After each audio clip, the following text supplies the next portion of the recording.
We're divorcing, bro. Literally in the middle of the store getting curtains. And I was like, I could find a better woman to do this with, bro. Like really, appreciate the fact that other men are sitting somewhere not caring about curtains, bro. I'm here. I can't. But all of that feeds into the sex we're gonna have later, bro. Wow. Right?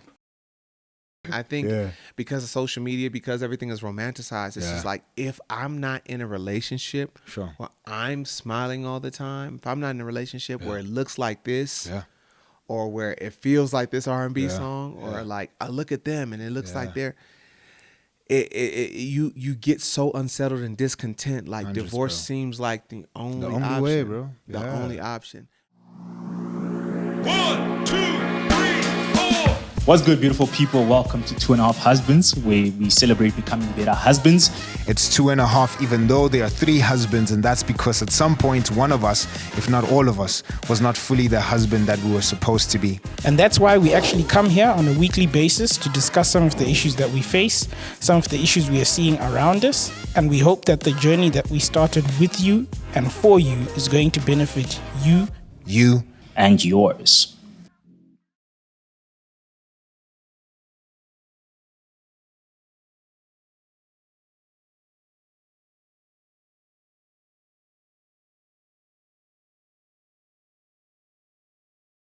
Yo. What's up, man? Man. What's up, bro? What's good? You good, man? Man, I'm glad to be here. Good, bro. Really good to be here with my man. Like, it's been a little minute. It's been a heavy minute, man. Sheesh. Last time I saw you was before the war. Yeah, right, man. So since then, man, you beat me in kids, man. You got 12 kids now? I wanted 4. Oh, man. I had 1 and thought you were insane for having 5, bro.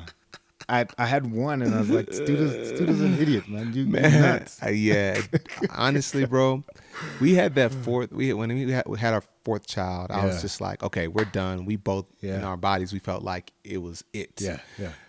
And I actually was scheduled, to do, get an appointment to like fix it for good. Yeah. And in the process, they said, make sure you make the appointment during a time where you could take a break, where you could, relax. Sure. And I was on tour, and I was like, no problem. Soon as the tour is over, it's going to be in November. Cool. I'm going to make the appointment. We're going to be set. Bro, she got pregnant in September. And we both were depressed. You love your wife, bro. Literally. But it was disheartening, but we actually had that viral picture that came out, 2018 when she got pregnant. It was to combat the depression. Sheesh, bro. It was to say, we're going to own this, we're going to lean into this, and we're going to make this beautiful. And so we decided to take that picture together, and it happened to go viral. So still, bro. It was a dope picture. I proper, appreciate that. It was proper. Yeah, I actually saw the video that you guys did where you were speaking about, finding out that she's pregnant. Yeah. And you were like, yo, man, I was not happy. And so the first time I saw that, I was like, surely he's kidding. And you were like, no, nah, bro. I'm serious. We were both, happy, she was really sad because she was like, I was finally getting my body back. Sheesh, finally bro. getting a norm. We were finally getting a date again. Yeah. And like, it was already a lot with the 4 kids. And so Yeah. having that 5th one, it was just really like, we never planned to have 5 kids. Sheesh, bro. And so we finally, when we were just like, man, that's just gonna be like, oh, it's extra. Our car is gonna be all school. Yeah, So we thought about that's- every bad thing it could be, and then we're just like, you know what?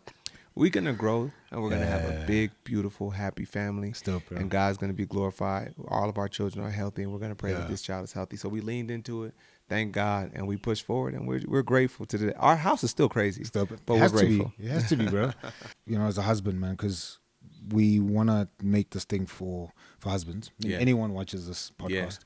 But we want to celebrate husbands, especially in moments when they feel like they're alone, moments when they feel like, see, I'm grinding. Nobody's there to cheer me on. Nobody's there to hold my hand, et cetera, et cetera. I'm pretty sure, man, you had community around you, et cetera. But how do you deal with that moment? Smack, we're going to have 5 kids. Your wife feels like, I just don't know how to cope. I don't know what to do. Just as a head of the household, as a leader, as a husband, in that moment, do you feel like, stuff this, I'm jumping off a bridge, bro? That's good, man. But actually, it was my idea to say, let's lean into this thing. It was Dope, my man. idea to kind of snap back into it, because the deeper I went into, this is terrible, the more I heard it back from her. So she was kind of like a sounding board, like reflecting where I was. And when I said, you know what, started thinking about all the good things, all the beautiful things that could come from it. She's like, you know what? Yeah, this is good. So her idea was to come up with the photo. So more beauty was birthed from just that seed of positivity, that seed of just desiring to trust God in the midst of that. So I don't think it's really about trying to lead with toughness, but lead in just being willing to trust God. And sometimes that don't look tough. It looks very weak. And knowing that I'm too weak to handle this on my own, I'm too weak to figure it out. Me standing and trusting God allowed his strength to be shown in that. So literally, I think God showed out in just me just saying, look, God, I don't have a clue how this is going to happen, but I trust you, and I know you're going to make this beautiful, so I'm going to lean into it. So, yeah, man. There probably was a story of how you named your son then in all of this. Yeah. So what's his literally, name? we named our last son. You're African, bro. You have to do that. We have to, bro. The names have meaning. We named our son Noah, which means rest and peace. So we just decided not rest in peace. But yeah, the rest in peace too. We're going to dead this thing. Like, we going to kill the... You know what I'm saying? No, but it also means rest and peace. So we were just trusting God that even though we believed it could be tumultuous and chaotic having this fifth child, we're trusting God for peace. We're trusting God for rest. And I think physically we're still struggling in that area, but spiritually, like in where we are emotionally, we have more time with each other. We're able to serve each other. We're able to see each other and be there for the kids in ways that we weren't even able to be there for them when we had 4 and 3. Sheesh. So it's so amazing, man. Sheesh, that's crazy, man. Yeah. Still, bro. It's really cool. Speaking about names, I actually was supposed to do this at the beginning, man. I don't know if somebody's already given you an African name, like a South African name. No, I don't have a South African name. You need a South African name. You think so, bro. man? What you guys gonna name me? Mzwakhe. What? Mzwakhe. That sounds like a straight Igbo name. Mzwakhe. What? Anything that sounds that Igbo names are always rough like that. Chukwu. Come on now. Ekele emek. Yeah, like so. That sounds like about it. From Ezekiel, we would have gone to Zeke's, but that's yeah. That That's good. So y'all hear that? When you see me in the streets, Mzwakhe. Mzwakhe. Yeah. Wow. Mzwakhe. Mzwakhe. Yeah, meaning his house. So it could be God's house, could be your dad's house. Okay. And you're entrusted with building that house. I like that. So Mzwakhe is the one that upholds the house and builds the house, bro. I like that. Yeah. Well, the name Ezekiel means strength of God. So you need the strength of God to build the house, bro. Come on, man. Bro. You see what I'm saying? On, the lyricism is coming out already. You already know. All right. Stuff, bro. Yeah, that's good, bro. How many years has it been now that you've been married, bro? We've been married. Well, me and my wife met in 2005. Yeah. It's now 2023. So we met 18 years ago. Yeah. We've been married since 2008, but our wedding was 2009. So we'll be celebrating, we're celebrating 15 years this year. Yeah. And it'll be 16 next year, I believe. Yeah, I believe. I don't know if I'm doing the math right. Yeah. When was it? December that you got married? November. We got officially married. Then 2009 we had the wedding. So that's what is recognized publicly. The crazy wedding. Yeah. Oh, you caught that? The disastrous wedding. The disastrous wedding, man. You know, I'm going to be talking to my father soon about how all the turmoil, this is not your wedding. This is our wedding. Yeah. Bro, I got stories, bro. You shut your mouth. We got stories, bro. It's crazy, bro. Yeah, man. But that's like every African household, bro. Really? For real, bro. Yeah. Like your wedding is not yours. My wife didn't know that. I didn't know fully. Nah, but bro. now I know. It's just like, man, you gotta. My wife said if we could go back in time, she would have did things differently and saw things differently because she didn't know how strong it was. She didn't know what to look for because every girl wants her dream wedding. For real. And so to hear that it's not your wedding. Come on now. Bro, that's nothing you want to hear, bro. So will you pass down, like traditionally, you're an African man. Yeah. Will you pass that cultural staunchness down to your family to say, like, this is how it's going to be, this is how it's going to look? Are you going to do the traditional cultural things? Nah. So I think there's dope things about our culture that I definitely want to keep, you know? Okay. So for example, we have clan names. So if I would meet you on the street, or if we meet, let's say, at school or wherever, what we'd normally ask each other is, you know, what's your name, where you from? Okay. And the question of asking where you're from is basically asking your heritage, background, how you grew up, and then I'll tell you my clan names. You know?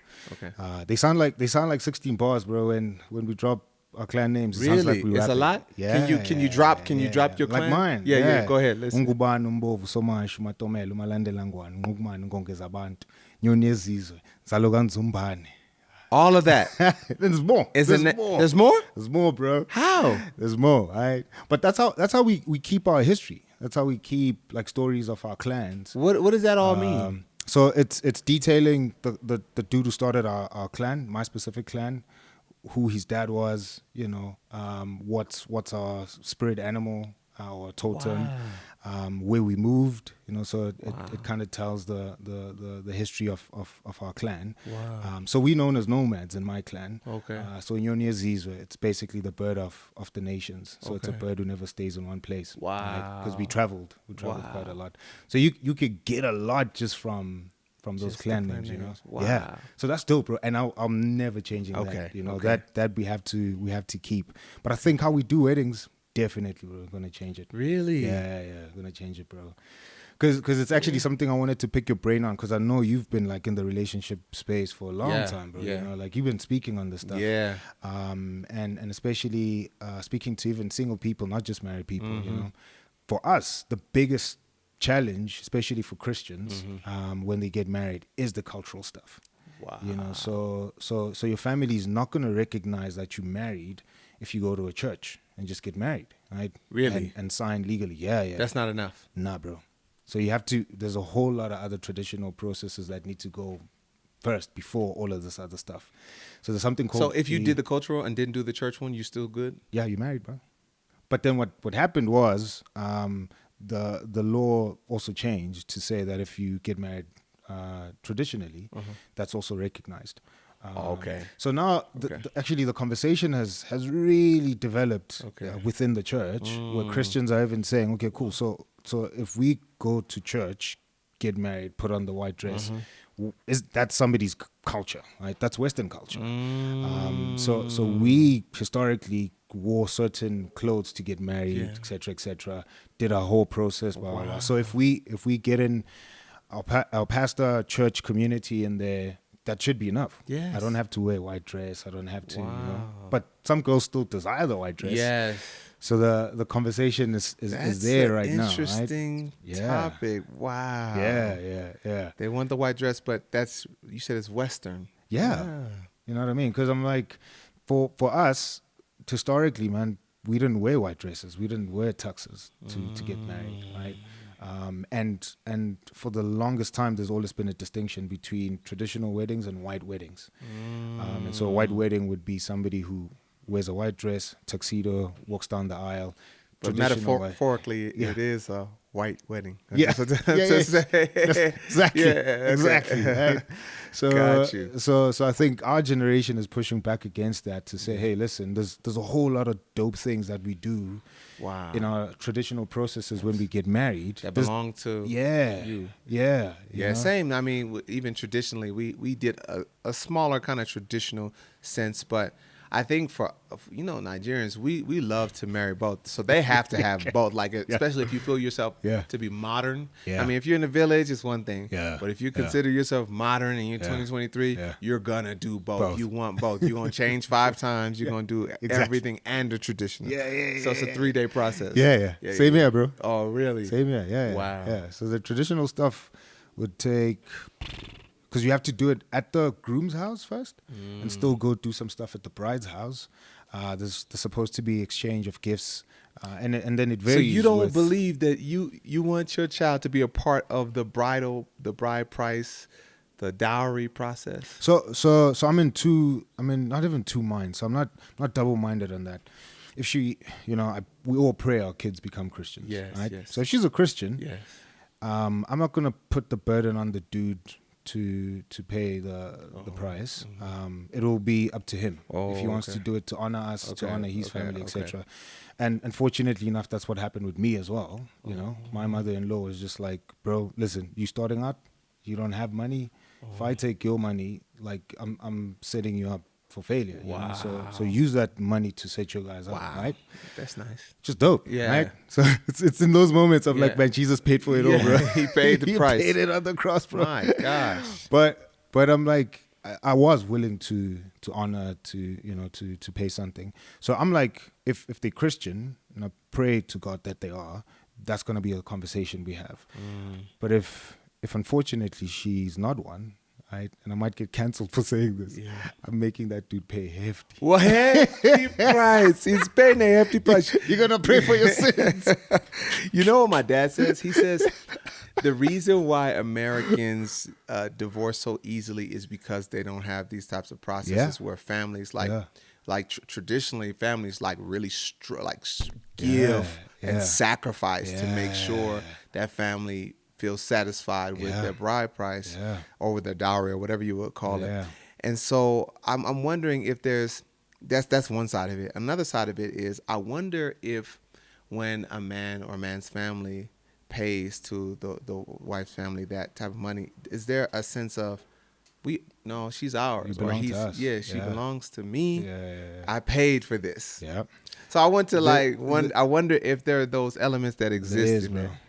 There is that kind of stuff.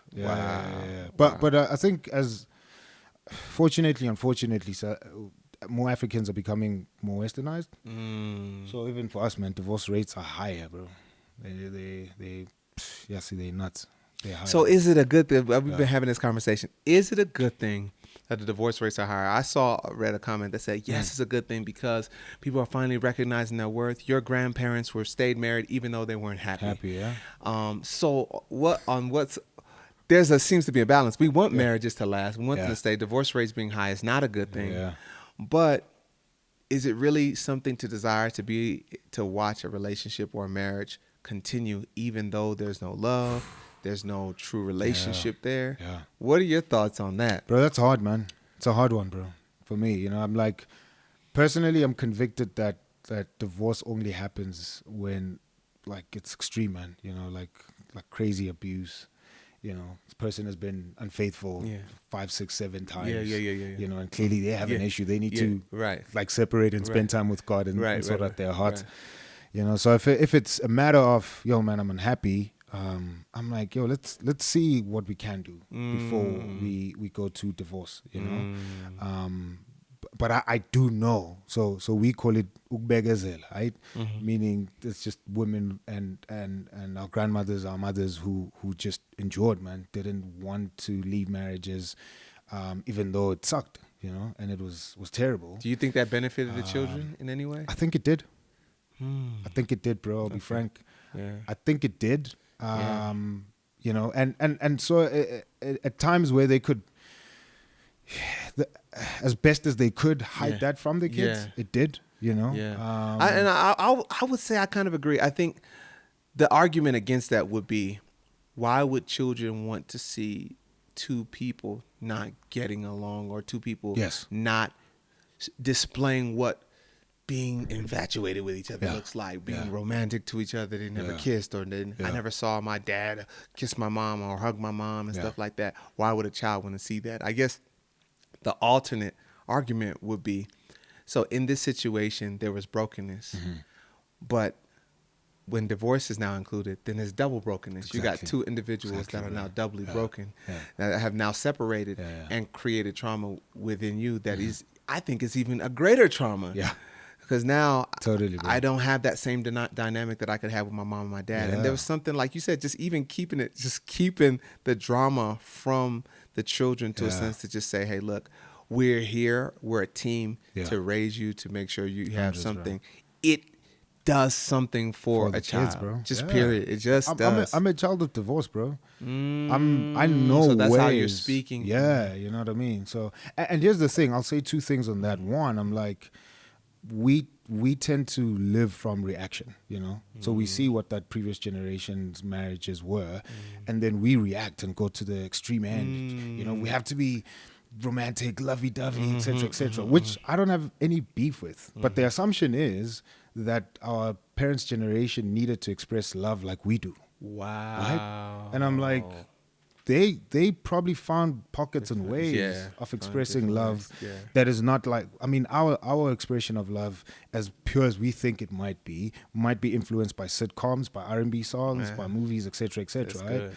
But our parents' generations, man, they probably were like, listen, if we're holding hands, bro, that's dope. I'm good with you. Right. Just as long as you're present, you're at home. Yeah. You don't need to be kissing my neck in front of the kids every single second. You know what I mean? Yeah. So I'm like, that's probably the first assumption, that they were probably not happy, and they probably are. Yeah, they were happy. And obviously, if there is brokenness and they're not happy, I would say again to the point that we just made, it's fine if they just shield the kids away from that stuff, because I think it's gonna mess them up if they do divorce, you know. Yeah, and I think I agree with divorce kind of just being that last resort. Yeah, and then or extreme cases where there's like it's just completely toxic in a home, and it's just not even safe and helpful for the people to remain home. But otherwise, like that happiness portion, it's almost like, man, I just like there's a meme, a voice meme that says, "I gotta choose me first, Luke." I gotta choose me first, and I think that's what's happening. I think because of social media, because everything is romanticized, it's just like, if I'm not in a relationship where I'm smiling all the time, if I'm not in a relationship where it looks like this, or where it feels like this R&B song, or like I look at them and it looks like they're. You get so unsettled and discontent. Like divorce seems like the only option, way, bro. The only option. And I do believe that there are some people that might have married some people that might not be the best of friends. My wife is my best friend. Same here, and so when I see some, I talk to some men that say, "Nah, my wife is not my friend." Yeah, like I gotta get out of here. Yeah. I just gotta get a break. For me, if I'm getting a break, we getting a break together, bro. Yeah. And so I do empathize. I empathize for people that don't see their spouse as a friend. But even in those situations, it's like, man, you chose this person. When you have children involved, bro, it's like you're talking about that. You're investing in the psyche of that individual, and so it's a tough thing to say. I'm gonna make a decision to choose my happiness first at the expense of this child, bro. It's like, man. Suffer the consequences. It's crazy, bro. But that's the thing I dig about what you have, man. Because I'm like, me and my wife were chatting about this whole thing of, you know, couple goals, love lives here, power couples, etc., all the stuff that we see on social media. But the thing I dig about you, and again, I'm not like in your life, like, you know, 24/7. But what I also see on the screen is just being very honest about where you guys are at, you know, and just saying, hey, this thing can't get messy, right? But there's also times when this thing is amazing, right? I heard, I think recently I was emceeing a wedding, and one of these aunties came up and she was giving a speech, probably best illustration to describe a marriage. She's like, marriage is like peppermint, you know. You put it in your mouth the first time, it's sweet, man. Yeah. And then suddenly there's just a punch from nowhere that knocks you, right? And you're like, where does this come from? And then 2 seconds later, it's sweet again. And then the punch comes back, right? And I was like, yeah, man, marriage is like that. And I've heard you say that, you know, both you and your wife on screen. How does that look like for you guys, you know? Because again, for as long as you've been doing your art, your family and your marriage has also been in the public eye. Yeah, man. I think it's really important. I just will say to that, I think when people see the pictures, they see the videos, they see us together, I think it looks good. On paper, it looks good. We photo well together, me and my wife. Picture went viral. And I think to a certain extent, if we're not transparent, only having exclusive exposure of those moments is doing a disservice to the reality. And I think even the beauty of marriage, like me and my wife don't always see eye to eye. We don't agree about everything from how we raise the kids to just different things, where we should go and how we spend our time on vacation and how long we should be away and all of those different things. Yeah. Like we've had to sit down and come, and feel those things out and work it out. But what has helped us is two things. One, we both are we're under the authority of God. So we operate under the authority of God. And so if I'm out of line and out of pocket anyway, my wife could pull out that word. She could say, hey, doesn't the word, this is not Christ-like. Hey, I thought you were a man of God. This is what this is supposed to look like. Yeah. So I'm submitted to that. She's submitted to that. Two, really important, we are real friends. I think sometimes when people, I think this generation romanticizes marriage so much that they really miss the part that when we're not feeling sexually seducing each other and attracted to each other sexually in those moments, I gotta pay bills with this person. Bro. I gotta raise kids with this person. I gotta come back home when I'm not feeling turned on and sit with this person, and look this person in the eye, tell them when I'm not feeling good, and tell them when I'm not happy about something. I gotta deal with this person on a day-to-day basis. If all I have is sexual attraction, if all we have is sexual chemistry, then it would have been really impossible for us to get through those hurdles. I got through the hurdles because I got through them with my friend. Hundreds, bro. You could walk you talking about even men. Men could walk away from a marriage quicker than they walk away from a friend. If that's my boy, that's my homie, that's my dog. And I think it's so beautiful that I've been able to explore the different facets of my relationship with my wife, because she's not just my wife. In some levels, to a certain extent, she's like a mother for me. Some levels, I'm like a father to her. Some levels, I'm like her brother, and she's like my sister, and she's my friend. Bro. She's all of those things in different moments. Because when I need somebody to talk to in that moment, she's not just my wife. She's also like a friend or a sister or even like a mother. And some I'm sick, and there's times she lays my head on her and she's like, okay, I'm gonna take care of you. Good, and there have been times that when she messed up her ankle, I had to take care of her just like she was my child. And sometimes even when I'm away, I worry about my wife like I worry about my child. And so being able to allow your heart to unfold for a person, to be able to see the different dimensions that they can be for you, I think allows you to stick it through, because I'm not going to walk away from my friend. Bro. I'm not going to walk away. That's my family right now. She's not just somebody that wears a ring that carries my last name. She's like my blood. This is my person. You know what I'm saying? That's so dope, I think that changes everything. Even so, you could be mad at this person. Sure. You could have a hard time with this person. You could be broke, and I've been broke with my wife. We could be broke together. And so if we could go through the hard times, taking pictures on IG, that's easy. That's easy. Getting money, that's the easy stuff. It's the other stuff that I think even strengthens our bonds. Conflict and overcoming conflict, the hard times. That's what strengthens our bonds. So I think if people saw that, then they would, I think, approach it a little bit differently. That's dope, bro. Yeah, man. Bro, it's what I always tell people we do marriage counseling with, that you spend at least 80, and I'm being extreme, but let's say 75% of your time not having sex. Wow. Yeah, way more than that. That's what I say. 95% that's what I'm saying, bro. Sex only occupies a very small percentage of your life. This is a good point that you're catching. Yeah. I'm going to jump back to that. Cool. When people admire us or even admire me and say, Ezekiel, you're a man of God. I wish my husband could be like you. I wish. I'm like, all you have saw was a very small snippet of what I've shown you, what I've decided to show you.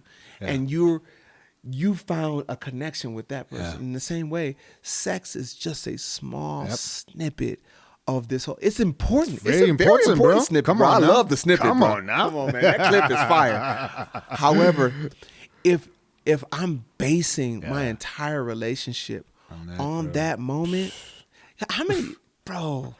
That's miserable. Yeah. And it's not gonna last. Nah, bro. No. I've heard so many people say, man, I had to get rid of him. The sex life was great, but he was terrible for me. Terrible for my soul. Terrible for my mind. Yeah, bro. That's a real thing. Yeah, because you don't live there. You don't live there, bro. You visit there. Yeah, that's not where your permanent address is, man. You visit that. That's good. That's a visitation spot. Visiting hours, bro. I'm gonna tell my wife about the visiting hours. Come on, that's part of the game, man. Yeah. It's like, yo, I'm coming back home. I need my visiting hours. We ain't playing about these visiting hours. And as much as important as it, and we need to speak this as men, because it doesn't take away the fact. I think if we speak this, it sounds really holy. Sure. It sounds like we're not into sex. Sure. But let me tell you, as a Niger man with blood running through these veins, like I like sex, I love sex, and I want to have sex with my wife. Yeah. But that is not the reason that I'm with this woman. 100, bro. That's not the reason. That's not what has kept me with this woman. That has not kept our relationship, because there are moments when she's my prayer partner. Sure. When we're talking about people at the brink of death and getting terminal illnesses, you're not thinking about sex when you're dealing with a loved one that's at the brink of death. Yeah. What are you going to do if that person's heart's just so closed off, but all they go, here, baby, I want to show you. Sure. Get out of here. Smack you a different kind of way. Nobody want to see that. We're like, this is serious business. So at the end of the day, I think it's really, we cheapen cheapen this thing if we only see it that one dimensionally. Sheesh. And I think sex becomes even more beautiful, so much more beautiful if we're able to appreciate the whole person. Dope, bro. Imagine being able to make love to the whole person. Yeah. Yeah. And That's not power, just man. the body part. Yeah. That's power, bro. And that happens because all of these other areas are taken care of, right? So we're good friends. Yes. We went, and I mean, me and my wife recently like redecorated our house, nearly killed each other over curtains, bro. So we like getting curtains, fighting over that stuff, you know? Because you got your own style. Yeah. She got her style. You're a swaggy dude. So I can see y'all kind of like, okay. Now we thought we were divorcing, bro. Literally in the middle of the store getting curtains. And I was like, I could find a better woman to do this with, bro. Like really appreciate the fact that other men are sitting somewhere not caring about curtains, bro. I'm here. I can't. But all of that feeds into the sex we're gonna have later, bro. Wow. Right? All of that. Because I'm like, I know her. We've wrestled. You know? So I'm like, by the time we getting intimate, man, I'm getting intimate with the whole person. Yes. Because I know the whole person, That's bro. good, right? bro. So that's pretty dope, man. Yeah. And I think it's something that just to hammer on, especially for us as guys, bro. Absolutely, bro. Sheesh. Yeah, we got to open our minds when it comes to it because, and bro, it's a pandemic of men not pleasing their wives because they're not, they've only come to take advantage of a portion of this woman. Sheesh, bro. But you're not coming to share. You're not coming to serve her. You're not coming to listen. And that's why, and some men think that they're doing stuff. You're not doing nothing if you're not a good listener. Yeah. Because even sex, a good love maker is a man that listens to the woman's body. Exactly, bro. So a good caretaker is a man that listens to his wife's soul, listens to her mind, listens to her thoughts. And so it'll change your whole experience of intimacy if you become a listener, if you actually care about what she's saying, about the nonverbal things that she's communicating, about the things that she wants. And you'll see that not only you'll find intimacy outside the bedroom. Still, bro. Imagine that. Bro, the tag for this podcast is celebrating becoming better husbands. Yeah. But I speak so much about the importance of communication that I think we should change it to celebrating couples that communicate, right? Listen, because I'm like, communication is key, man. Bro, it is key, bro. That thing is that's where you're gonna see your marriage live. Because if you're not talking, then how you married, right? How do you know what's in your wife's heart? How do you know what's in her mind? You know, how does she know you as well? That's good. If you only talk about, you know, who's dropping off the kids, or you know, when are the in-laws coming over, etc., etc. We need to sit there, even communicating about sex, bro. Wow. You know, communicating before. Yeah. You know, let's say during. So I'm like, risque. These young cats. Risque. No, during is like the most important. I do it. Yeah, bro. But I'm like, if you're not skilled, it might be weird, bro. No. I thought it was necessary. I thought everybody did. Nah, bro. Fam, listen to me. Let me talk to my men here. I know we're talking about sex, but this is communication. If you are not giving, you gotta communicate. You have to, because guess what? You have to. You know you better than anyone does. Yeah. And so she might be doing things just like, you just need a little more pressure here. Hey, stay on this angle here. This is things that you could say to be better for you. Hundreds. I agree with you. All I'm saying is, some people go into that space very awkward. So I say at least try and talk about it afterwards. Hey, this is what we did. So that you can slowly introduce the talking during that. That's wild to me. Why are people scared to talk? Listen, we live in a broken world, brother. People come into this thing with all sorts of brokenness, bro. What? Here's the thing. And insecurities, etc. That's what it is. Yeah. We're not safe places, bro. Sure. When you're a safe place for, you see, men don't feel safe to not know how, and to fail. We're too insecure to fail. Sure. And for the wife, she wants to know that she's, I want to make sure that I, like, man, that's pride, bro. And so it's insecurity, but it's pride, and they kind of work hand in hand. Sure. Pride, insecurity, shame, all of those things, man. Being willing to be able to say, hey, look, I don't know how to do this, but I want to learn. Sure. Show me. Yeah. My wife had to teach me a lot of stuff about, and that's how I've learned to master her body. You could be the people that are supposedly good at it are just people that have learned to just pay attention to signs and figure it out. And so if you learn to listen, to listen, I think you'll grow. And I think communication during, like you said, okay, we'll graduate. But you'll get to a place where you'll begin to just know it. But even to this day, my wife be like, on this side, come on now. You look, come on there. All right there. Yeah. Don't stop. In the same way. But I guess the key is like if we can be safe spaces for our spouses and our spouses could be learning to be safe spaces for us, then we could even share the most vulnerable things. Why is it that men feel like, well, I could talk to my boy about this, but I can't talk to my wife about that? Why would they say that? Sure. Because there's something about their wife that does not allow them to feel safe to share the most daunting, the most hurtful, the most, whatever those things are. Why is your wife not a safe space to share them? What is she doing, or what are you doing? Why are you not a safe space? Even just not listening, being someone that doesn't seem like they show concern about what they're saying, you're becoming an unsafe space for her. So the little things of her day, she stops sharing with you, bro. And then those little things start to be the big things. It's like, what? You got plastic surgery? Yeah. I mean, I was telling you that I wasn't liking my breasts for 2 years, and you was ignoring me. And so I mean, it could go that deep, but are you a safe space? You got to ask yourself that question. Great, bro. Yeah, that's great, bro. You've had to learn to be a safe space yourself. Over the years, bro. Absolutely. 15 years, bro. 15. You gotta learn. Jeez, bro. For your spouse and for your kids. Yeah, no, hundreds. 1, for your kids, my wife taught me something. My wife taught me when my kids. My kids are really young. Yeah. When my daughter, she came and she was telling me about a boy. How old is the my oldest one? Is about to be 13. Cool.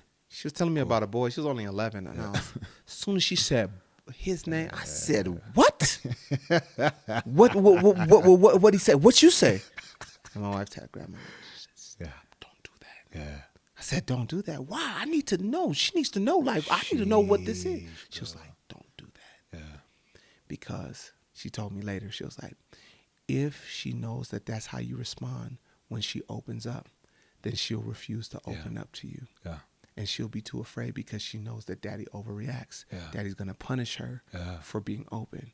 So she says, what I do is I listen to her completely. And I let her feel so comfortable sharing everything with me. In that moment, she feels like I'm her friend. Yeah. And if there's some wisdom, if there's some insight for me to give her, I'm going to make sure I share it after safely listening. I'm like, well, I'm a stupid dad. I thought I got this cut out, bro. I thought I was doing what I was supposed to do, looking out for my baby. Yeah. Especially with girls, bro. Like I have a girl, bro. She's 4, She's not talking about boys, but she's done this little stupid dance that they found at school. And exactly. She's twerking, bro. This needs to be the title of this episode. Like, what? I'm like, what the heck, bro? Like, what to do if you find your kids twerking? 4-year-old. Like, she comes back and she's like, "Wow, we're dancing at school." And I'm like, "Okay, cool. How is it?" And then I'm like, "What is this?" Cut it out right now. So at that point, I'm like, and she's 4. So I'm like, how do I explain that this is not appropriate, bro? Right. You know what I mean? But I'm like, okay, you can't just be crazy harsh, because for her she's like, tough. Yeah, it was just at school we were having fun with dancing, and I'm like, but then it came out like this, bro. So, what do I do, bro? You know what I mean, bro? It's hard for me not to be impulsive. Stop that. Yeah. You gotta cut that out. Sheesh, bro. Yeah. But anyway, I mean, we move from sex to twerking kids. This is not going as planned. Huh? No. It is. Which leads me to what I wanted to get into, bro. With all of the stuff happening, bro. You a busy guy. Yeah, right? yeah. Proper busy. 5 kids. Been married for 15 years. And you don't have a conventional job, bro. Yeah. Right? Like you don't have a 9 to 5. I don't think your wife also has a 9 to 5. Right. Yeah. So how do you guys do all of that, bro?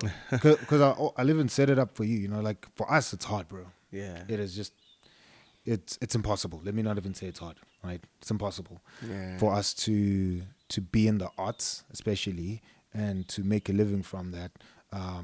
That's already a marriage on its own, right? That's complicated. To then also try and do that with somebody else who's an artist, like for us, me and my wife, right? And then for both of us to make a living, and still, you know, be married and do all of that. In fact, we released a documentary in September. It's about surviving failure, you know, coming back up, second chance, etc., etc.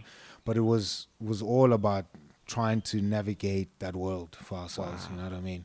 Yes. So then I'm like, yo, man, how's Mzwake doing this, bro? Man, this is a question I get all the time. Yeah. I love how you put it. Yeah. It's impossible. Yeah. And the truth about it is, I think it has been like, that's the best word to describe it. I think that we've learned to get better at managing our time and being effective and fruitful with our children, with each other, you know, with the businesses that we have going on.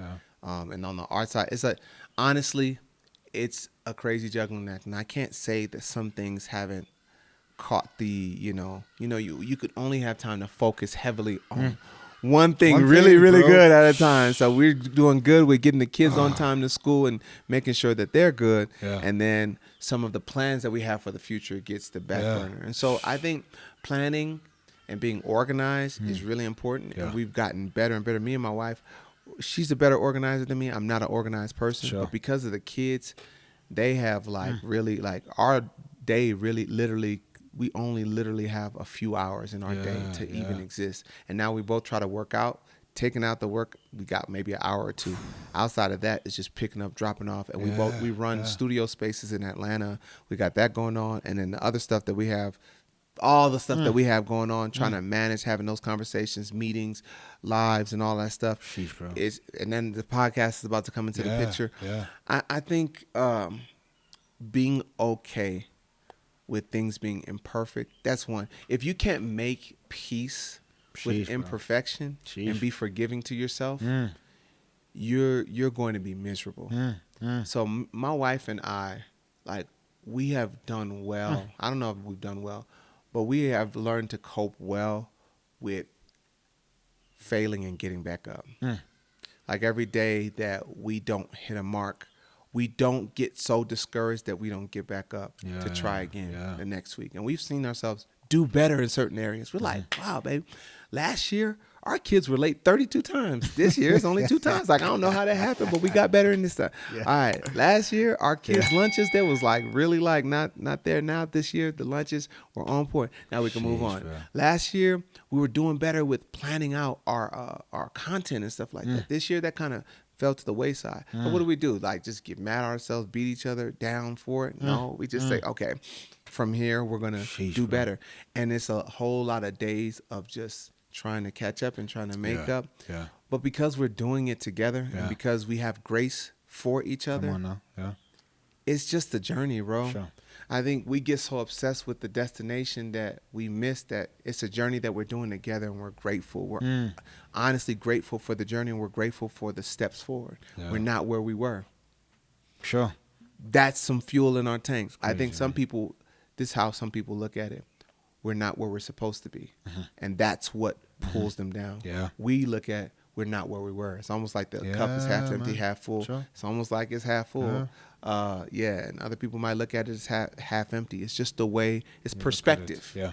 It's perspective. And then we also do we do self-checks. We check on each other. How have I've been doing as a husband? How she asked me just a couple of days ago, how have I been doing as a wife? Check on, how have we doing? You guys ask each other that. So she's asking you, how am I as a wife? Smack, stop. How are we doing as parents?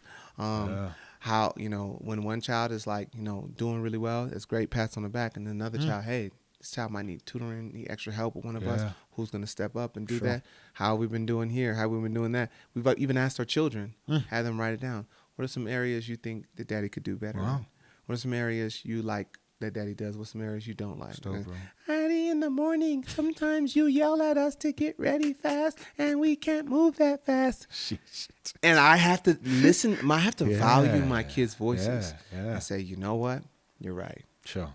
I don't want to be known as, because these are seeds that we're sowing, bro. 1,000. And they're gonna remember those things. And so at least I want them to know. Anytime, Daddy always checked, and when we pointed out something, he always said, "I'll do better. I'll fix it." I'd rather be known as that than the man that planted seeds and forgot about them and let them destroy them and just had these negative understandings of who their father was. Yeah, bro. Yeah, man. That's tough, man. Yeah, that's tough. How did you get your wife on the same page? So in terms of the vision of where you guys are going, because I know with a lot of couples, especially who are in corporate jobs, so it's like, I work for Deloitte, I work for PwC. It's their vision. Just go to work, work. You guys you're building something. Yes. Yeah. So I was just trying to figure out how you guys got on the same page, in terms of your vision for what you're doing. So again, you're not in conventional gigs, so you're not going off to work for somebody else's company. Probably was a lot of convincing. How did that happen, man? That's a great question. My wife, when she sees me convinced about a thing, and when she knows that I'm being led by God, my wife has never questioned me. And in the same way, if she ever says, God is saying that I need to go in this direction, I've never questioned my wife. I never questioned the God that she said told her or directed her a particular way. Why? Because she knows I don't play with God, and I know she don't play with God. So that's one. And two, I think God has allowed us to, we are very malleable people. We've shifted in so many different directions. So when we start feeling the shift naturally, we move with the shift. And so there have been times where I remember when I was leaving my official job in 2013, I kind of told her, I was like, man, the Lord is leading me away. And I actually finally just got fired from the job. And I was just like, babe, I'm not going back to work. Was it the gig you ran off to London and came back? Yeah, well, yeah. It was right after that, the next year. Dang, man, you know the stories, bro. Yeah, so the year later, I got fired. I got fired from that job. I kept getting fired, man. God didn't want me to work. But at the end of the day, I was like, I'm not going back to work. And she's like, okay, well, I trust that you're being led. And so, did you have kids at that point? Yeah, I had 3. No, at the time we had 2. I had the third child the next year. And to be honest, that was probably my worst year of bookings going into the next. The 2014 was my worst year of bookings, but it was my first time actually coming. That year was the first time I came to South Africa. Yeah, stop, bro. Yeah, and so that year in 2014 was when God gave the idea for that tour. For Poets in Autumn tour. And a lot of great things happened with that. It's still some trials and errors and things like that. But I just start to see a pattern in the way God moves. Like, we don't move in despair. Dope, bro. Like, when God shifts us, we don't say, oh, man. Because, like I said, we've been broke. We have lived broke with kids. That's crazy. The other time we was at Disneyland. That is crazy. At Disneyland, we couldn't even buy food for the kids. We couldn't have any. I think I had it was something like $2.17 on a credit card. Bro. It wasn't even real money. What? On a credit card. I had to ask my brother-in-law, could you just get this for us? I don't have it with me. And just thinking about moments like that, not being too long and we had kids. Bro, that's the stuff that builds friendship, bro. Listen to me, bro. Bro, like having to share some food and having a. We first year of marriage, first month, I think, we had like $50 left, which is probably like $3, and a packet of sour worms. That's and I think like a bit of ice cream. That's and we went to a garage, to a petrol station, and to buy the packet of sour worms, and we just parked there. We laughed, man. You laughed. Yeah, we were just like, this is our lives, bro. Like literally to our last cent, bro. And we just bought sweets and sat at the parking lot and just laughed, you know. And I'm like, that's the stuff for us that's crazy. That just builds friendship, man. That's your homie, man. Come on, bro. That's your man. homie. At the end of the day, that's your. Can't do that with somebody you just want sex with. Nah, bro. Can't do that. You just with somebody you just thought was cute on the street. That's your friend. Nah. Yeah, real. those moments, man. You never. And then also like, sheesh. It gives you a different level of humility. Yeah. So that even when the finances come, you look at it differently. Like, I have not, like, we've actually been blessed multiple times over a lot. And I think the way that God has postured our hearts, like our lives are not so consumed in it that we're blinded to know that it is God's grace that we're being sustained. Bro. And my kids, they know it too. They're like, look, if all of this leaves, this is not the same way I talked about sex. Finance does not hold our relationship. Me and my wife could be broke today. Come on now. And you wouldn't even know it the way we'll laugh like with the gummy worms. Come on. The kids that have a piece of gummy worm too. We're going to man. laugh and we're Yeah. going to have that ice Yeah. cream. And the funny thing about it, even with the kids, it's funny. They never know. Yeah. They've never known Yeah, bro. when we've struggled. Yeah. Never. So- In fact, those were the funnest times. Yeah, Oh, bro. daddy's not home? Yeah. No gigs or nothing. I love when this happens. In fact, Yeah. it was my children who told me not to tour anymore. Sheesh, bro. Yeah, they were, and so I committed not to tour in that way anymore. So now if you see me on tour, you're likely only going to see me do a day here, 2 days here, take a break, day here, take a break. on now, yeah. Before the 2019, Was a stretch. I had about 6 months. I had to send them to the bro. West Coast. I was touring. I was gone, bro. Sheesh, bro. And it got to a point when I mentioned the word tour, my kids would just be like, Freak out, man. not again. Sheesh. And so my daughter, this was the straw that broke the camel's back. My daughter was like, Wow, bro. Daddy, I love that you have a job, but I wish it wasn't this one. And I was just like, oh my gosh. My other daughter, following that, I was like, well, Daddy got to work. If y'all gonna eat. Yeah. And then she said, well, we don't have to eat. Sheesh. I was just like, okay, this is serious. Bro. Presents over food, bro. Presents over food, man. That's crazy. sheesh. I'm like, you really don't want to eat. No, but at that moment, I was just like, yo, fam, like, Yeah. this is serious, Yeah. man. Yeah. These kids want their dad. And I made a commitment. I was like, babies, I will never do what I did. Wow. I will never leave you guys like that. And since then, man, we've been home. Like, even with the business that we have, we're home. We're present. We go to the kids' school for everything that they need.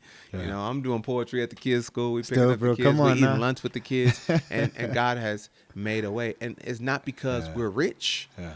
I would say it's because we haven't made an idol or after being something, being at a particular level. We know that everything that we have and everywhere we are is grace. If we got it, it's God's good, goodness. bro. If we don't have it, it's God's wisdom, man. Yeah. I always fear that for my kid, bro, because I'm in full-time ministry, and, you know, she's 4, so she only understands this much.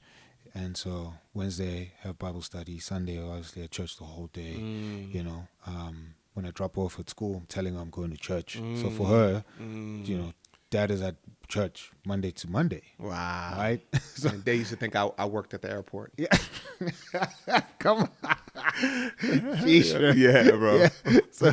So my fear is that, bro, she doesn't grow up hating God, you know, because she feels like church took me away from her, you know. So Well, you got to be intentional about that. No, because hundreds, bro. I grew up a pastor's kid. Yeah. And I can say that it got to a point where it shifted, where my dad wasn't really my dad. He was more of my pastor, or the pastor for all of us and everybody in the church. And it's like that role shifted because he was just so committed. And praise God that he committed to the church. I mean, I don't think I would be who I am without my dad's faithfulness. Sure. But I did need my dad, and I didn't realize it until a lot later. Yeah, it's crazy, bro. Yeah. No, bro. I thank God for the team we have, so at least we can share responsibility. And I think as she grows older, she'll see I'm not the lead guy, so at least I'm part of a team of pastors, and that helps. We share the weight together. Yes, that's good. But right now, in her little 4-year-old brain, right, I'm the lead pastor. Right? My dad's a pastor. That's his church. I'm never. He owns it. Yeah. And I'm like, so it's just speaking about those seeds, So I'm like, hey, Lord, how is this gonna grow? Yeah. And how do I, help her see that church is a good thing, Jesus is a good thing. That's good. Which is dope, man.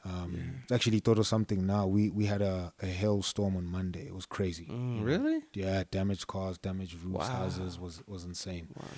Wow. And we have a skylight in our house, so thing broke it. So I was trying to put a bucket so it can, not hit the floor and break other things, etc. So one caught my wrist, and I was just like, listen, I'm out. Just damage whatever you want to damage, right? But the dope thing is, so I sent my wife and my daughter into our room. And so they're standing by the door seeing all of this stuff happening. And my daughter's like, when are we going to pray? Right? In the middle of the hailstorm. Wow. I was like, sheesh. That's what I'm talking about. Yeah. Some seeds. Yeah, I was like, listen. Right. That's what I'm talking about. I could wrestle you thinking the church is taking me away from you, but this is dope, man. This is dope, bro. When that happened, I was like, Lord, you are gracious, far beyond what I could ask, bro. Yeah, man. So I love that. Yeah. I'm like, you did something right, man. Come on, bro. And obviously, as a preacher, I'm like, that's an illustration. Pray in the hailstorm, right? Yeah, absolutely, absolutely. My daughter said, when are we gonna pray through the hailstorm? Come on, bro. I love that. So, that's the one for the books, bro. That's the word, bro. Yeah. So that's dope, man. Bro, this has been dope, man. This has been incredible, man. It's been amazing, man. I'm truly inspired by you from a distance, seeing what you're doing. You know what I mean? It's been such an inspiration for me as a husband, married 9 years. Wow, so seeing I didn't realize it's been that long. Yeah. Man. First year you came was the year we got married. Wow. 2014. Yeah. So your relationship with South Africa is as long as my my marriage with my wife. Crazy. Wow. Yeah. Man, that's a blessing, bro. Yeah. So it's been dope, man. And again, just shout outs to you, man. Shout outs to your wife. And for being as real as social media will allow you to be real. Obviously, I'm like, we can't now expose all of our lives on cameras. Right. And Instagram is just not going to let you do that. Right. Anyway. Of course. Absolutely. Yeah. This is unfavorable content. We don't want this. Right? But for being as real as the internet would have you, I think if the internet allows you to be this much, real, you've squeezed into all of that, bro, which has been dope. And to even have your family and your kids and carry that, for us who are onlookers, and I know there's probably people who've said rubbish things, but for us who are onlookers who are really inspired, bro, it's been such a blessing, man. And that means a lot, bro. That means a lot, man. Thank you so much, dope, man. Bro. And I'm proud of you, man. You doing this thing. You ain't aged a bit. Listen, you got a couple grades, but that's it. Listen, bro. Listen. That's it, man. You look exactly the same, man. You're doing something right, man. Really proud bro. of everything that you're doing, man. Yeah. This was fire, bro. I hope it really blesses somebody. No. Take something from it. Yeah. Last word from you, bro. What would you say to a husband who's watching this? Struggling husband, a husband who feels like he's killing it, that there's moments where we feel like we're really doing well. Yeah. But those husbands, man, one who's really in the dumps, ready to divorce. One who's like, yo, man, I'm soaring. This thing is dope. I'm killing it. What would you say to those guys? Man, I would just, encourage the husbands, the fathers, that we need you. Not just the nucleus of your family, but the world needs to see men loving their families and being the pillars of their families, no matter what position they are. They might be in lack, or they might think that they don't have the skills, or they might have come from a broken background, or whatever the case may be. Yeah. But you being in position I think it's a post. You're standing in your post, and this is war. Yeah. And it's an all-out war from the media to society and the way things look. And there's so much poison and toxin, but you being there, striving to be there and to love and to honor God and to stand up, to be tall, and to continue to make it another day, man. We need you, and we thank you. We're grateful for you. Being a father and being a husband sometimes is a thankless job. So from me to you, we thank you, and just continue to give grace to yourself. Forgive yourself, man, and also thank God for where you've come, and don't just think about where you're supposed to be. I mean, God is going to handle that. He's going to handle your tomorrow, but be present and thank God for where you've come. Just move with the attitude of gratitude, and you'll see yourself propel. Be faithful in the little things, and He'll bless you with more. Yeah. I have to say. Yeah. It's dope, man. Yeah. Appreciate it, brother. Of course. See you, man. Man, thank you, bro. Dope, Appreciate you, my man. Cool. Yes, sir. 2.5. We out. Peace. Peace.